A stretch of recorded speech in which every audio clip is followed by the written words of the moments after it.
PA sekutu Endo ya PA. Di bawah mobil.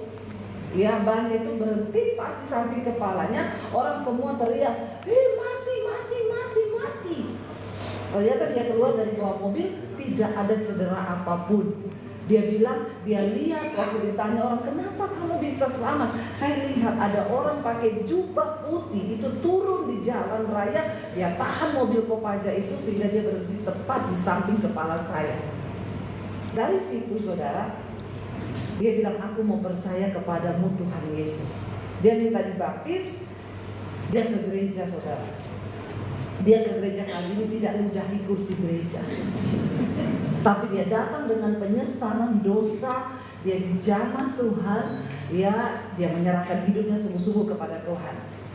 Akhirnya ketika firman Tuhan setiap minggu dia dengar, dia bilang, saya nggak tahu Bu, mulai ada sesuatu terjadi di hati saya. Dia mulai tidak sejahtera lagi copet, dia mulai tidak sejahtera untuk jadi preman di Lebak Bulus di terminal.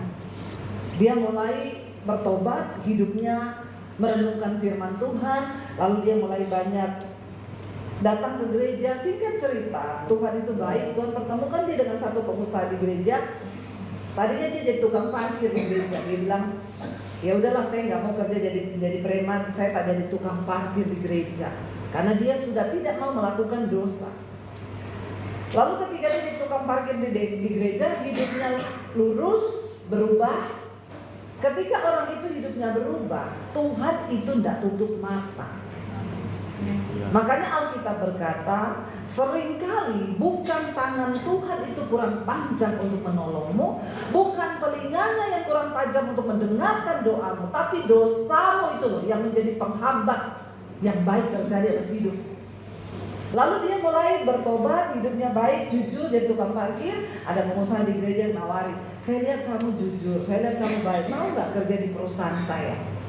Dan orang-orang yang begini selalu Tuhan kasih jalur khusus. Dia kan tidak punya ijazah, secara manusia dia gak bisa kerja di perusahaan. Tapi itulah yang namanya kasih karunia Tuhan bagi orang yang mau sungguh-sungguh mencari Dia.